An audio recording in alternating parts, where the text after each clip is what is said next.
Cuando hablamos de la depresión, les conté que hay una diferencia entre la tristeza y la depresión. Y les conté que la diferencia entre la tristeza y la depresión es que la tristeza es un sentimiento normal que tenemos cuando tenemos cualquier tipo de pérdida, mientras que la depresión es una sensación acompañada de muchos síntomas donde la persona no tiene claro qué es lo que la produce. Entonces la diferencia es que a uno le preguntan por qué está triste y uno sabe por qué está triste, pero le preguntan por qué está deprimido y la respuesta es no sé.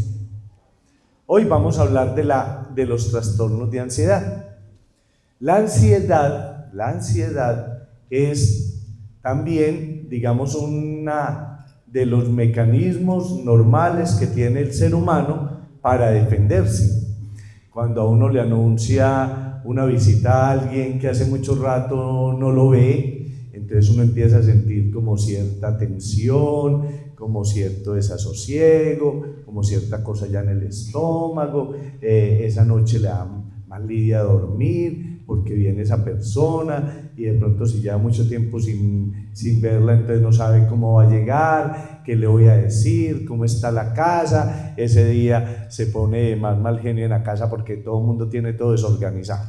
Eso es ansiedad, y una ansiedad normal que le permite a uno como poner en todos los sentidos al servicio de lo que va a pasar. Si uno tiene un examen en la universidad, entonces también siente ansiedad, entonces se pone más tenso, ese día de pronto estudia más, se le quita el sueño, los mismos síntomas, ¿no es cierto? Los mismos síntomas de tensión. Esa ansiedad le permite entonces a uno, digamos, disponerse para resolver una situación que está anunciada y que necesita estar mucho más activo y mucho más atento y mucho más concentrado para poderla resolver. Entonces la ansiedad es un mecanismo normal que sienten todos los seres humanos cuando se van a enfrentar a algo ya incluso conocido pero que le genera cierto temor, o desconocido que obviamente le genera un poquito más de temor. Esa misma ansiedad se pone en marcha cuando uno enfrenta una situación de miedo. Entonces, la ansiedad también aparece cuando aparece el miedo. Entonces, yo voy por la calle y yo veo que están atracando a alguien o me van a atracar a mí, entonces yo también me pongo ansioso, angustiado y a veces no sé cómo reaccionar. La ansiedad tiene unos síntomas, unas manifestaciones físicas y otras psicológicas. Entonces, dentro de las manifestaciones físicas está la taquicardia, que es que el corazón se le acelere a uno, está el que uno se pone rojo o uno se pone pálido, está el que uno como que sale corriendo, como que se queda paralizado, está que le da sudoración, pero también puede que se le ponga la boca seca. Entonces esos son síntomas físicos. Le puede dar como cierto temblor en las piernas y en las manos, le puede dar como cierto hormigueo en el cuerpo, y eso son los síntomas físicos de la ansiedad. Pero también hay síntomas psicológicos, y esos síntomas psicológicos es que uno se siente intranquilo, camina de un lado para otro, aparecen como ideas anticipatorias de que cómo me irá a ir bien, me irá a ir mal. A veces le aparecen también ideas de temor, de que no voy a ser capaz. Entonces esos son los síntomas psicológicos. Entonces hasta ahí estamos hablando de una ansiedad normal frente a una situación que yo reconozco, igualito a la depresión, ¿cierto? Cuando yo me voy a enfrentar a una situación anunciada, sea conocida o desconocida, sí, yo siento esas cosas que son como normales.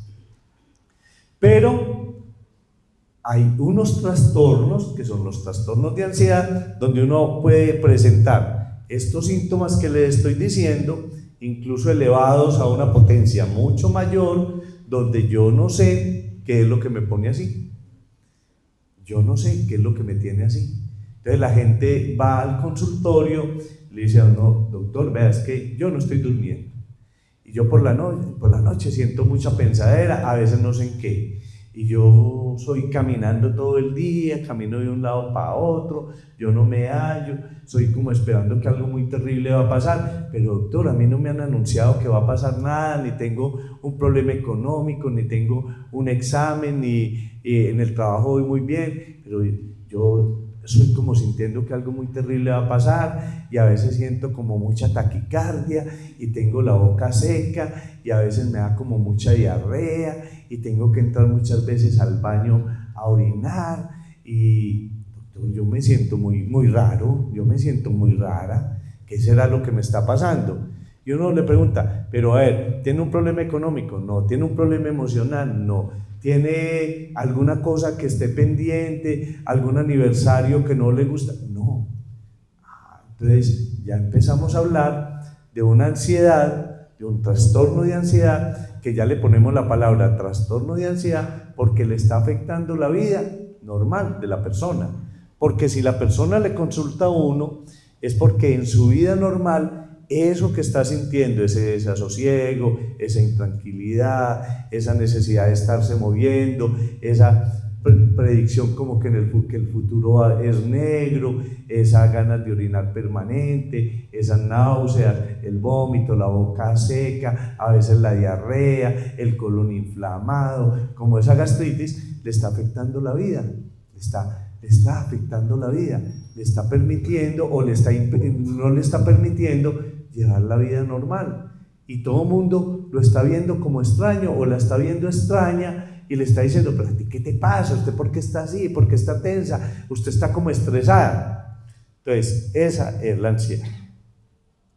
Yo siempre he dicho, cuando hablo del trastorno de ansiedad en el programa Sanamente del canal Televid, siempre les he dicho que la ansiedad es como una mano.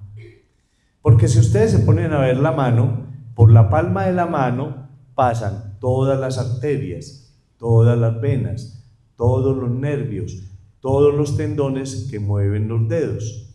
Y los dedos de la mano existen porque existe la palma de la mano donde están articulados los dedos. Entonces, la ansiedad es como la palma de la mano donde están todos los tendones, las venas, los nervios que mueven cada dedo. Porque la ansiedad en su conjunto tiene síntomas que son muy contradictorios.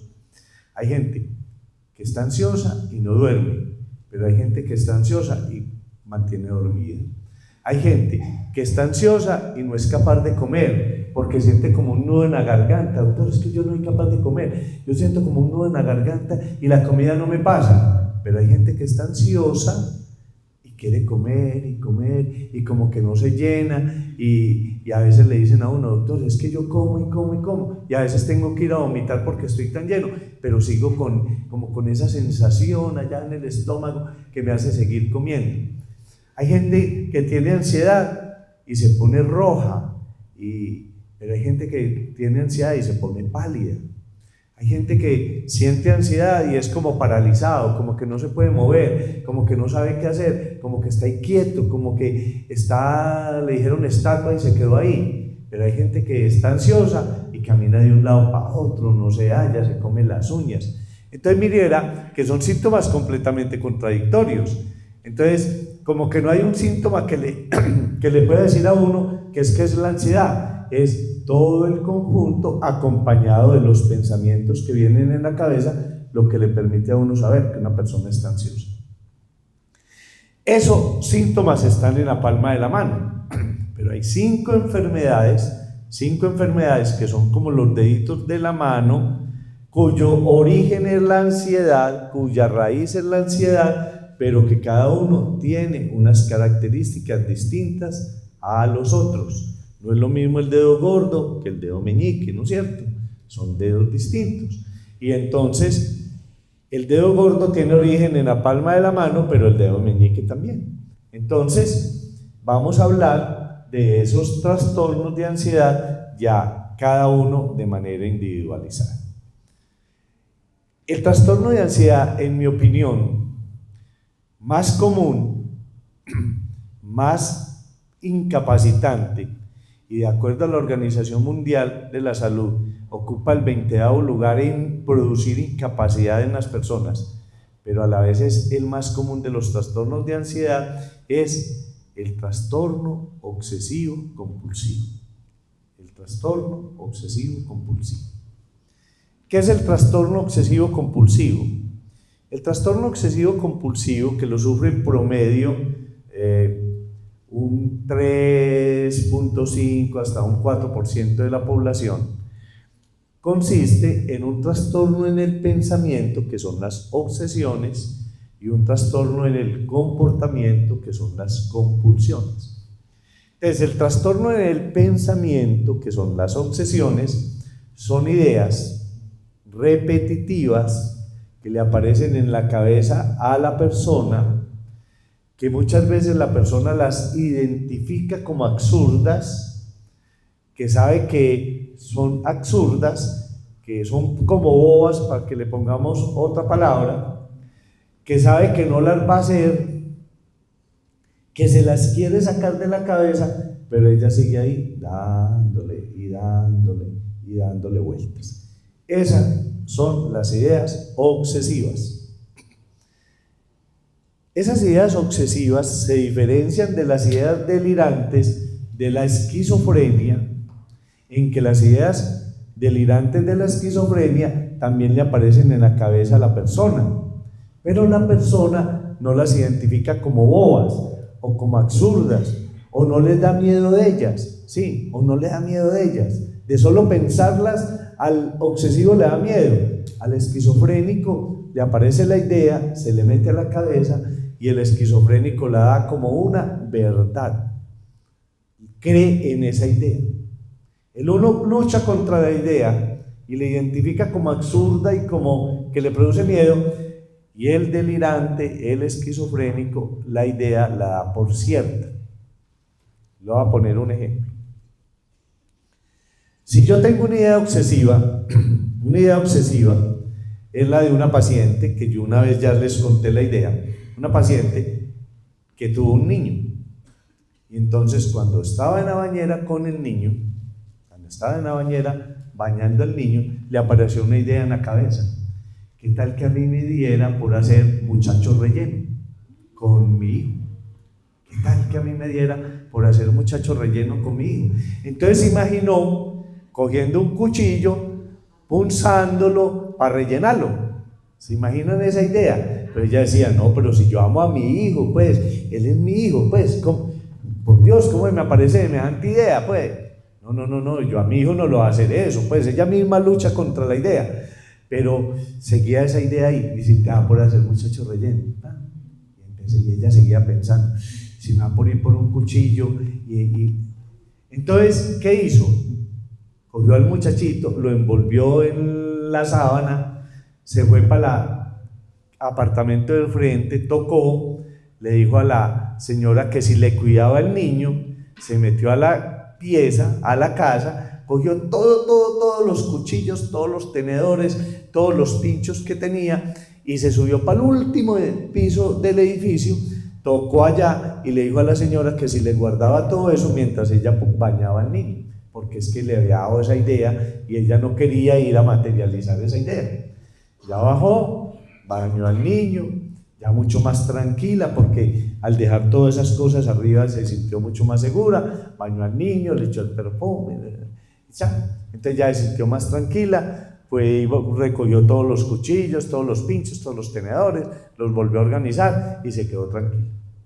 Pero al otro día, cuando iba a bañar al niño, le apareció la idea: hola, y si me vuelve a dar por pensar que voy a hacer muchacho relleno conmigo, y si de pronto me da por pensar y lo hago, no, entonces antes de hacer eso, volvió y recogió todo, volvió y se puso en la misma tarea, lo envolvió y se fue para el apartamento de arriba, volvió y le tocó a la vecina, le dijo que le guardaba todo eso para ella poder bañar tranquila al hijo.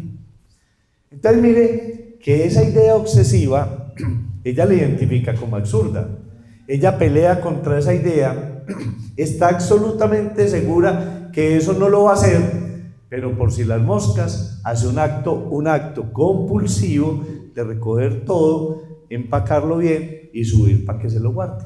Entonces, ahí está la idea obsesiva y el comportamiento compulsivo. La idea delirante es que yo estoy, les voy a poner entonces ya un ejemplo de una idea delirante para que me la entiendan. Yo estoy en mi casa y me aparece una idea. Hola, mi vecino me está manejando la mente con un computador. Y yo empiezo a ver en mi cabeza que las ideas me las abren como que se abrieran ventanitas de Windows. Y empiezo como a pensar en ventanas. Mi vecino tiene un computador y me está manejando. Pero pues yo qué le he hecho a mi vecino para que me esté manejando la mente. Entonces voy donde el inspector de policía y le digo, oiga, mi vecino me está manejando la mente con un computador. Y el inspector de policía va conmigo a la casa del vecino, tocan. Oiga, este señor dice que usted le está manejando la mente con un computador. Y el vecino dice, pues yo ni que no tengo un computador, señor. A ver, entremos a ver, bien pueda, entren, buscan en todas las casas, esculcan, revisan. Yo busco debajo las camas, en el closet, en todas partes y no hay computador. Entonces el inspector de policía me dice, sí, señor, que es que no hay computador. Entonces, como yo tengo la idea delirante de convencimiento de que es verdad que me están manejando la idea, mi pensamiento con un computador, y no encontré ningún computador visible en la casa de mi vecino, ¿qué conclusión saco? Que el computador de mi vecino es invisible. Es invisible, no que lo robaron, no. En esa casa hay un computador que si yo no lo vi, si el inspector de policía no lo vio, es porque ese computador es invisible, pero el computador está ahí, porque a mí me siguen manejando la mente con un computador. Entonces, sí ve que hay una gran diferencia entre tener una idea obsesiva y tener una idea delirante. Entonces, devolvámonos para el trastorno obsesivo. En el trastorno obsesivo, a uno le aparecen esas ideas, uno lucha contra esa idea y finalmente termina haciendo algo que le quite la idea de la cabeza. Entonces, el trastorno obsesivo compulsivo más común es el de lavarse y lavarse las manos, porque le aparece una idea de que todo está contaminado. Entonces, yo le doy la mano a una persona, ¿dónde tendría la mano, por Dios? Yo ya siento la mano sucia.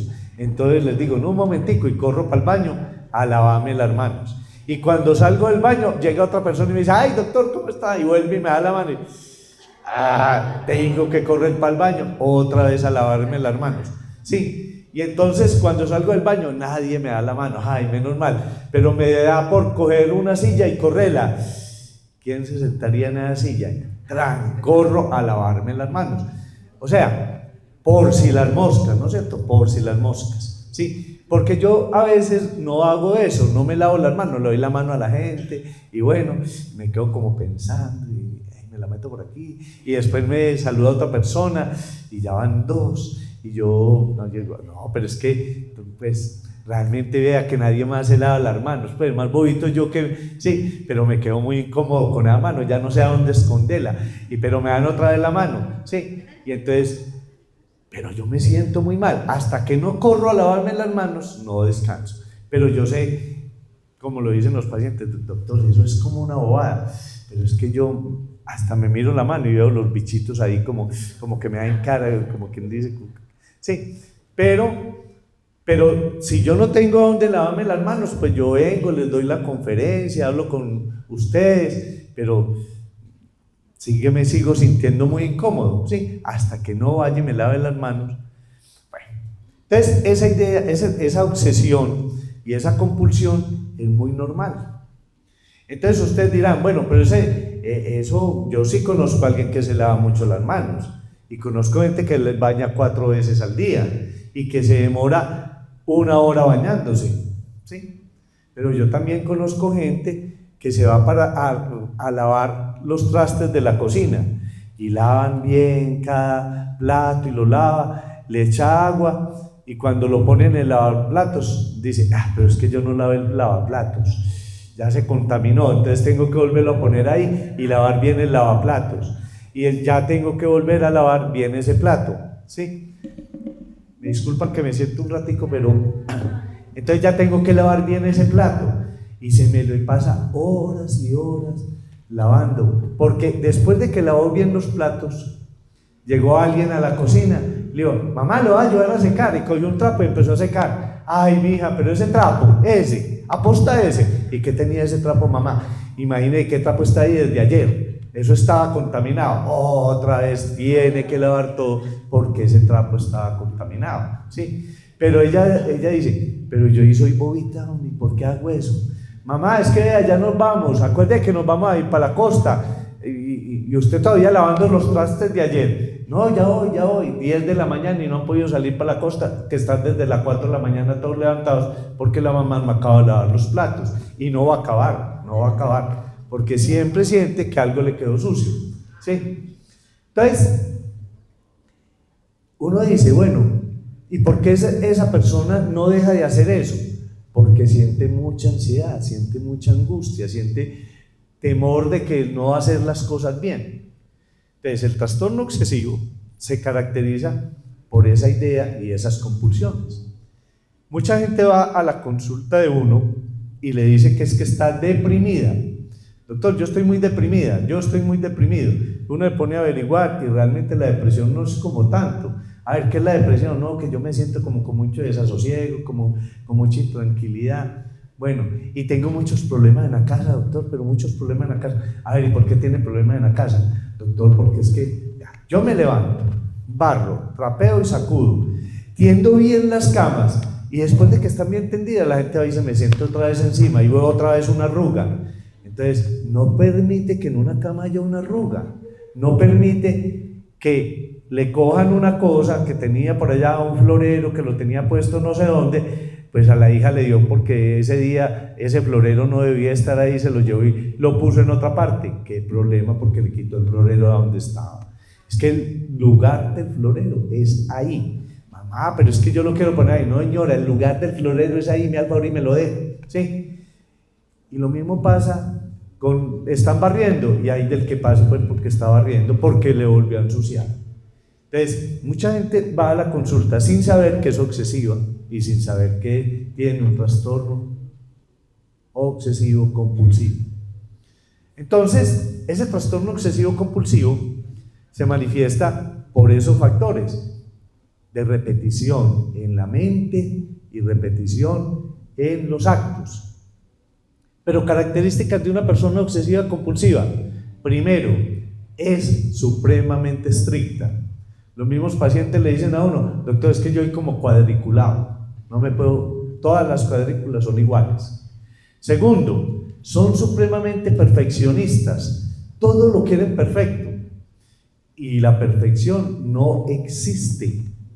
Entonces ustedes imaginan un arquitecto que todas las líneas le tengan que quedar de la misma intensidad, porque si una le quedó más delgadita, daña el plano hasta que todas le queden iguales. Es imposible. Tiene que ser supremamente perfeccionista. Entonces, como es tan perfeccionista, es muy autoexigente, y si alguna cosa no le sale como supuestamente le tiene que salir, empieza a pensar cosas malas de sí misma o de sí mismo. Yo sí soy tonto, yo sí soy bruto, yo no sirvo para nada. Y algunos se dan coscorronazos en la cabeza o se dan contra la pared, ¿sí? Porque algo les salió mal. Todo lo quieren ya, todo lo quieren ya. Entonces ustedes imaginan una mamá obsesiva con 3 adolescentes que todo es para ahora, ¿sí? Vea, tráigame los trastes, ahora, ¿sí? Y uno bien obsesivo que todo lo quiere ya. Eso es un acabose en esa casa, porque la mamá todo lo quiere ya, y los adolescentes, para los adolescentes todo es para ahora, ¿cierto? Y para ahora es para dentro de 10 días, pues, porque mamá, ahora, y bueno, y ahora es cuando, ahora, ¿sí? Entonces, esas personas, ellas sufren mucho por el desorden de los otros, sufren mucho porque los otros no son tan perfeccionistas como ellos, sufren mucho porque a los otros no les preocupa el desorden, ni les preocupa nada de eso.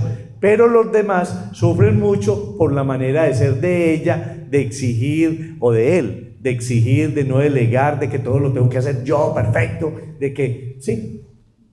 Entonces, si ustedes quieren conocer bien un trastorno obsesivo compulsivo, van y ven una película que se llama Nada es mejor, ¿sí? Con Jack Nicholson. ¿Cuál es el primer síntoma de un obsesivo en la vida? Caminar por las aceras sin tocar las rayitas. Yo le pregunto a todos mis pacientes, oiga, cuando usted era niño jugaba a no pisar las rayas de las aceras. Y acá como mirando a uno y dice, ¿qué ata tan loco? ¿Qué pregunta tan boba? Sí, oiga doctor, y todavía no las piso. No era tan boba la pregunta. Sí, el obsesivo va en el carro y empieza a jugar con los números para que le den siempre 8, por ejemplo, porque el 8, entonces 3, una placa es 1, 2, 3, entonces empieza 1 más 3, 4 más 2, 6. Todavía le queda faltando y dice, pero el 2 está en la mitad, ¿no es cierto? 8, sí, hace cualquier cosa para que todos los números le den 8. Por donde va, todo lo está contando. Entonces yo me pongo a contar las cosas azules, 1, 2, 3, 4, 5. Y después digo, no, entonces voy a contar solo los bombillos. Sí, empiezan a contar todo. Ese trastorno obsesivo aparentemente lo puede llevar a uno al éxito. Hay gente que es obsesiva y es exitosa, porque todo lo tiene planificado, porque todo le funciona muy bien, sí. Pero hay un momento en la vida en que empieza y le aparece la duda metódica.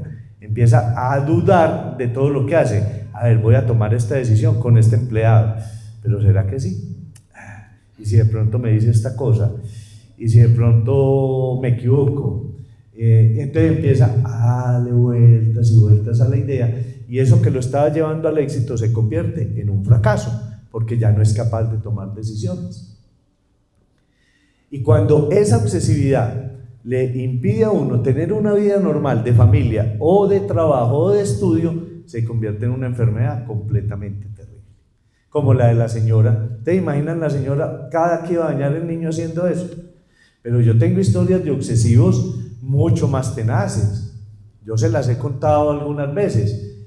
Un señor que empezó con la idea obsesiva de que todo está contaminado, y es verdad, todo está contaminado, pero si a uno lo dejaron jugar de niño en la tierra y revolcarse en la arena, lo más seguro es que tiene defensas para muchas cosas. Pero la mamá obsesiva no deja que el niño se revuelque en nada. La mamá obsesiva, el niño es chupando crema, chorreándose, y ella cambiándole camiseta. O sea, en una chupada de cono le cambia 10 veces la camiseta, porque 10 veces se chorreó y no lo puede ver chorreado. ¿Y se imagina el niño cómo gozó el cono? ¿Sí?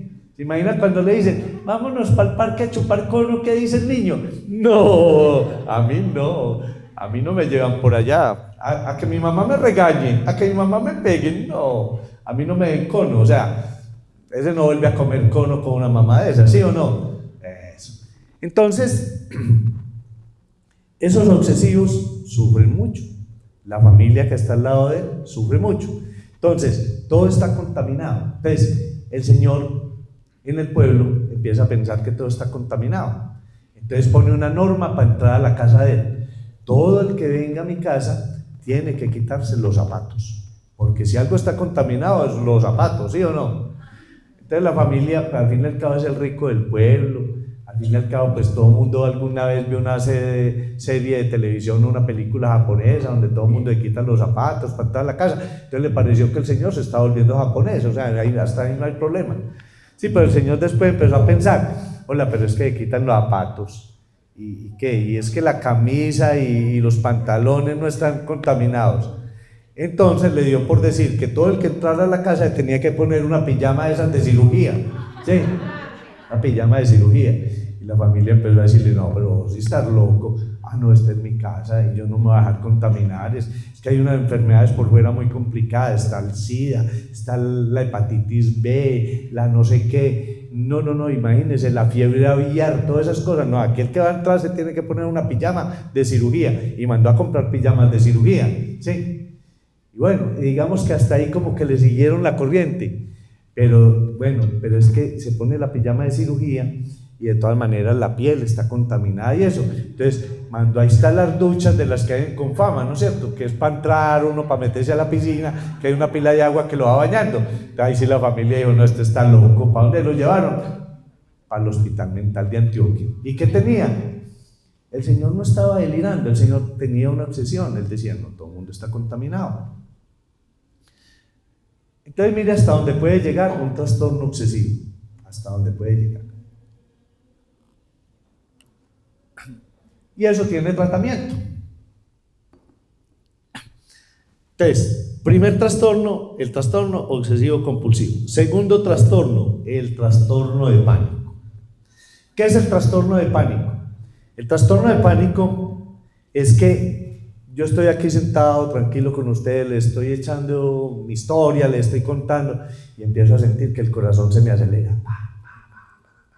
Y empiezo a sentir que me baja un calor y me sube un escalofrío. Y empiezo a sentir que ustedes como que se están volviendo chiquitos todos, pero yo sé que no, pues lo estoy viendo que se están volviendo chiquitos o que le está creciendo la cabeza. Y empiezo a sentir un hormigueo en mis brazos y empiezo a sentir como ganas de irme para el baño y empiezo a pensar que es que yo me estoy volviendo loco y empiezo a sentir que si mi corazón se está acelerando era que me va a dar un infarto y si me da por salir corriendo de aquí y pegarle a toda esta gente, o sea, y voy a perder el control. Entonces me empieza a inundar un miedo terrible a estarme muriendo de un infarto o a estarme volviendo loco o a perder el control. Y entonces les digo, bueno, hasta luego, muchas gracias por haber venido y salgo corriendo para unas urgencias. ¿Por qué? Porque o me estoy volviendo loco, voy a perder el control o me estoy muriendo de un infarto. Y mire que no me estaba pasando nada, estaba aquí hablando con ustedes tranquilo y dulcemente, no tengo ningún problema económico, ni familiar, ni social, ni en el trabajo, estoy muy tenso por si van a votar por mí el 25 de octubre con el U10, ¿no? Pero bueno, eso no justifica que salga corriendo de aquí, ¿sí? Eso no justifica eso. Pero esos ataques de pánico le dan más a las mujeres que a los hombres y se caracterizan por lo que les estoy diciendo. No hay ningún desencadenante para uno sentir tanto miedo como si le hubieran soltado un león. Haga de cuenta que lo que es un ataque de pánico es como si a uno lo estuvieran atacando pero no está el atracador. Se lo va a comer un tigre pero el tigre no ha salido. Sí, o sea, es un miedo terrible que les digo, a morirse de un infarto, a perder el control o a estarse volviendo loco, acompañado de todas esas sensaciones orgánicas. ¿Eso cuánto dura? Dura hasta 15 minutos. Y después, ¿cómo queda uno después de eso? Queda como si le hubiera pasado un tren por encima. Y algunas personas quedan con una sensación de tristeza, les da por llorar y no saben qué. Esos ataques de pánico son supremamente terribles. Al que le haya dado una cosa de esas, sabe lo terrible que es. A mí alguna vez me dio un ataque de esos y yo sé lo terrible que es y le doy gracias a Dios de que me dio, porque eso me ha permitido entender profundamente a mis pacientes, porque sé lo que se siente. Uno no es capaz de quedarse ahí, uno sale corriendo para las urgencias y llega a las urgencias. Y como no llegó echando sangre, pues lo ponen de último, ¿sí? Lo ponen de último. Y cuando lo examinan, pues ya le pasó el ataque, ¿no es cierto? Entonces el doctor le toca el pulso y medio está acelerado. Y le dice, a ver, ¿qué le pasa a usted? No, doctor, es que me estoy muriendo de un infarto. Y claro que estoy un poquito mejor. Y ya lo ven a uno, tómeme un electro. ¿Cómo así que un electro? Usted lo que está es tenso, usted lo que está es estresado, vaya para la casa, mire a ver, respire profundo, piense a ver qué le pasa. Y sale uno regañado de las urgencias. Entonces llegó bien enfermo y sale bien regañado. ¿Sí? Sale bien regañado. Y lo más grave es que al otro día le da el mismo ataque y uno, independiente del regaño, uno es rezando para que haya otro doctor en urgencia, ¿no? Pero sale y corre otra vez para urgencia. Uno dice, ay Diosito, que haya otro, pues, porque es que me da lo mismo, ¿sí? Pero vuelve, si está de buenas hay otro, pero es otro regaño que le dan, de otra manera. Y al tercero, uno ya empieza a dudar para irse para urgencias. Pero seguro que si no me voy, ya la tercera vez, este sí es el infarto. Este sí es el infarto. No tiene otra opción. Tiene que salir otra vez para allá. Los ataques de pánico, durante mucho tiempo la psiquiatría y la medicina no los identificaban. lo llamaban el corazón del soldado, le ponían muchos términos, y cuando a uno le da un ataque de pánico, obviamente lo tienen que examinar muy bien, porque hay muchas enfermedades que pueden producir síntomas muy parecidos al ataque de pánico. El primero es el infarto. Si a uno le llega un paciente con taquicardia y con parestesias, o sea, hormigueos en el brazo y que no puede respirar, pues mínimo hay que hacerle un electro, porque uno no puede tampoco despachar a todo el mundo sin examinarlo. Obviamente hay que hacerle un electro. Tienen que estudiarle a uno muy bien la tiroides, porque un ataque, una subida de la tiroides o un bajón de la tiroides puede tener una crisis de subida del azúcar o un bajón del azúcar, ¿sí? Puede tener una descarga, puede tener un tumor por allá en una glándula que se llama la suprarrenal, y entonces esté liberando mucha adrenalina o esté liberando cortisol o cualquier sustancia. Le tienen que estudiar a uno el corazón, porque resulta que los prolaxos de la válvula mitral producen síntomas muy parecidos. Entonces, le tienen que tomar un electroencefalograma, porque hay epilepsias que simulan ataques de pánico. La epilepsia no es solo caer como un pollo y convulsionar, no. Las epilepsias hay de todo tipo. Hay gente que consulta por dolor abdominal. Ya a veces me salgo del tema, pero ¿qué importa, Norto? Hay gente que consulta por dolor abdominal y nunca le encuentran, le hacen de todo, y lo que tiene es una epilepsia. Lo que tiene es una epilepsia, ¿sí? O tiene otras enfermedades, ¿no es cierto? Pero si a uno le dan dolores abdominales y no le encuentran gastritis, tienen que buscarle una porfiria, tienen que buscarle una epilepsia, y lo mismo pasa con el ataque de pánico. Entonces, cuando un paciente, a una persona, que normalmente son mujeres, en la segunda década de la vida, o sea, después de los 10 años, ahí es donde empiezan los ataques de pánico, hay que estudiarla muy bien, pero si no le encontramos nada, ahora los médicos están diciendo que casi todos son disautonomías, pero después de que le hacen el estudio de la disautonomía tampoco le encuentran, hay que mandarla al psiquiatra, y el psiquiatra le hace un tratamiento para el ataque de pánico. Entonces, mire, ¿cuál es la historia ahí? Muchas veces yo tengo el paciente que es obsesivo, pero nunca consultó por la obsesividad. Le da vueltas a todo, no delega nada, todo lo tiene que hacer él, todo es perfecto, no es capaz de trabajar en grupo porque en el grupo nadie hace las cosas como él, etcétera, etcétera. Una puntualidad estricta, hay del que le llegue tarde, nunca llega tarde, y si va a llegar tarde se desespera, ¿sí? Pero hasta ahí es exitoso, y un día cualquiera le da un ataque de pánico y empieza a darle los pánicos, entonces empieza a sentirse como angustiado, empieza a sentir que algo le está pasando, que se le está perdiendo el control. Imagínense uno sin saber qué tiene, va donde el médico y sale regañado, le hacen todos los estudios y no le encuentran nada, uno bien obsesivo, piensa que tiene una cosa tan grave que ni el médico sabe. Y entonces, ¿y usted qué piensa que tiene, doctor? Un cáncer. ¿En dónde? Yo no sé, pero ahí tiene que haber un cáncer. ¿Sí? Y entonces empieza a darle vueltas en la cabeza que tiene un cáncer. Y como le empieza a dar vueltas en la cabeza que tiene un cáncer, se enferma. Entonces mire cómo se van relacionando las cosas. Listo. Los ataques de pánico, vuelvo y les digo, segunda década de la vida, más en las mujeres, y hay que hacerles tratamiento. Segunda enfermedad. Tercera enfermedad obsesiva, el trastorno de ansiedad generalizada. Entonces, ¿en qué consiste el trastorno de ansiedad generalizada? Consiste en que yo vivo muy tenso. A toda hora estoy muy angustiado. Y oíste, ¿qué te pasa? Yo no sé. Debe ser que algo muy terrible va a pasar. Entonces, ¿se demoran los hijos para llegar? No se acuesta, es marcándoles el celular a todo momento, se oye una sirena terrible, se imaginan las películas más terribles del mundo, de montar unas películas terribles. Si va a viajar a un viaje a cualquier parte, así sea allí al Retiro, ¿sí? Ya se imagina que esa carretera está muy mala, que esos choques, que mejor dicho ahora que están arreglando Las Palmas, cómo será eso de horrible, que se va a dañar el carro, ¿sí? O sea, empieza a anticipar siempre el fracaso frente a todo lo que va a hacer, y todo lo que le genera cierta expectativa es negativo, y entonces se la pasa estresado, angustiado, ¿sí?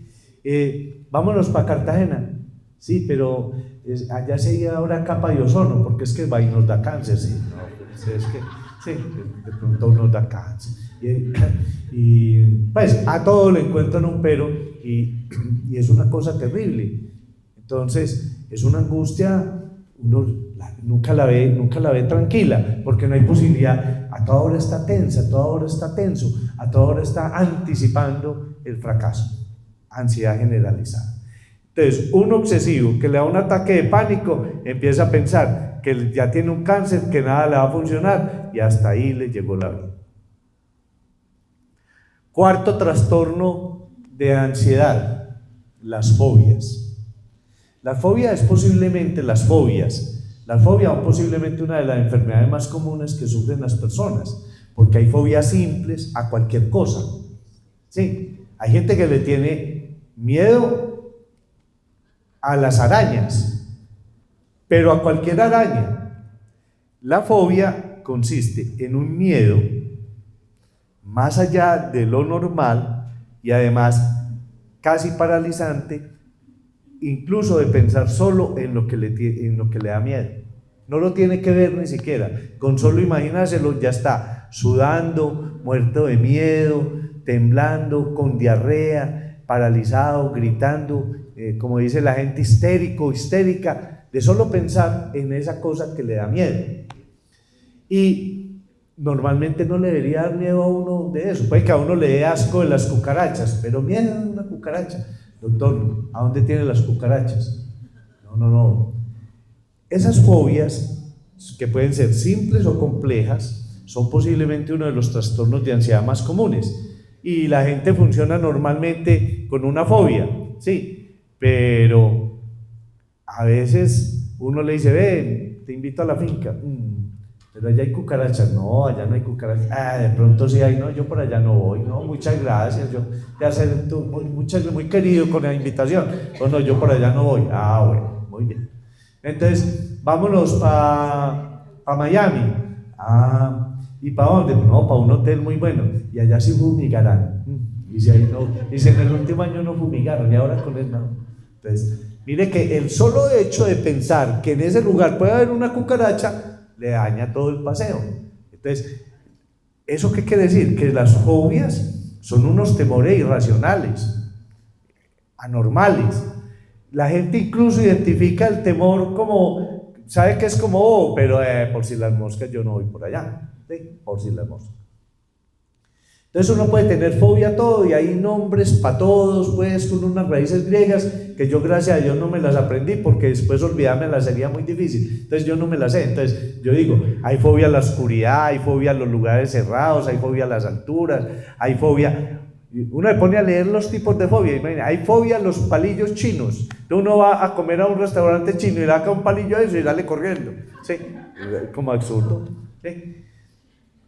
Entonces, ahora, eso hay que diferenciarlo del miedo normal, porque a mí me da mucho miedo de las serpientes. Entonces, pero yo voy a un zoológico y sé que todas están encerraditas allá en unas cajas de vidrio y todo eso, y yo paso y las miro, y hasta soy capaz de hacerles así y burlarme de ellas, ¿no es cierto? Pero otra cosa es que me pongan una serpiente ahí, sí, uno sale corriendo. Eso no es fobia, eso es una reacción normal de miedo, ¿sí? O sea, hay que diferenciar. La fobia es, ¿sí? Cuando alguien va con fobia a mi consultorio, yo en mi consultorio tengo serpientes, leones, tigres, todo para el que tiene fobia, porque es la manera de saber si tiene fobia. ¿Usted a qué le tiene miedo? No, doctor, mucho miedo a las arañas, por ejemplo a la que te está cayendo del techo. ¿Sí?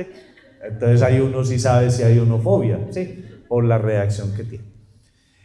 Pero hay una fobia que es muy grave, que es la fobia social.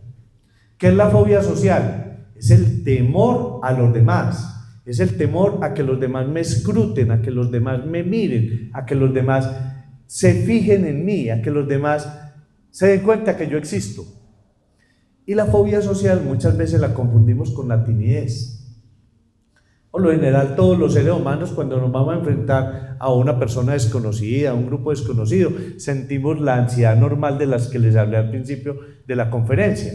Pero los que son fóbicos sociales hacen lo que sea para no entrar en ese grupo. Ve, te invito a una fiesta, ¿y quién va a ir? No, van a ir todos mis compañeros de la universidad. A ver, ¿y a cuántos conozco yo? No conoces a nadie, te los voy a presentar. No, muchas gracias, ¿sabes? Tengo otra cosa que hacer. pero no es capaz de enfrentarse. Un niño en el colegio es el mejor estudiante, entonces yo no sé si todavía se usará lo de mi época, que es izar la bandera, ¿no es cierto? Entonces, usted es el mejor estudiante, le vamos a poner el escudito, usted va a izar la bandera. Ah, no, profesora, no, a mí no. No, que sí, que es que tiene que hacerlo y que lo vamos a sacar porque... Entonces, muchachito, en el próximo periodo es el ¿qué? El mejor estudiante, el más malo, para que no lo vayan a sacar. Y este, como era de buen estudiante y ahora, ¿por qué está malo? Ah, no, para que no me saquen, ¿sí? Porque a él le da miedo, a él le da pena, a él le da susto. Él no es sí, ese día el pantaloncito salió mojado para la casa, sí, cuando lo pararon allá, sí. Ese es al que le preguntan la lesión, todo se lo sabe, ¿cierto? Todo se lo sabe. Y el profesor le dice, Juanito, ¿cuánto es 2 por 2?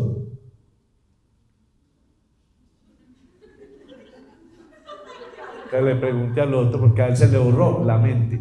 Pero si le ponen en el papel ¿cuánto es 2 por 2? Es el primero que pone 4. Sí, porque los demás amiguitos no se van a fijar en él. Entonces, a veces esas fobias sociales son terribles. Esas fobias sociales hacen que uno, mire, se vuelva mal estudiante, que uno ni siquiera busque trabajo por miedo a exponer. Los fóbicos sociales no tienen ni novia ni novio, porque es que no son capaces. Si a alguien se le arrima y le habla, se desmaya.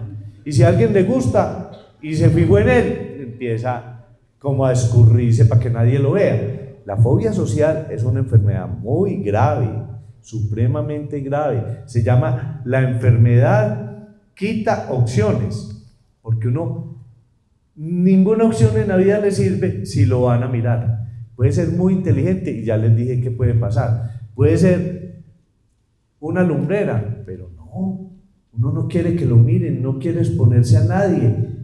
Entonces, a veces en los colegios a los niños les hacen lo que les dije, a Juanito que lo sacan como sea, pues, y Juanito se vuelve mal estudiante, pero no lo hace hasta él sabe, ay, que me pregunten a mí, ¿cuánto es 2 por 2? 1. Pero Juanito, ¿cómo así que 1? Sí, 1. Póngame uno. Sí, vaya a poner 10, porque es que vuelven y me hacen la misma.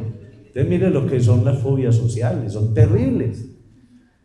Y las fobias sociales hacen de que la gente entonces empiece a ocultar, de que la gente empiece a sentirse muy mal, se siente peor que los demás teniendo los mismos atributos de los demás.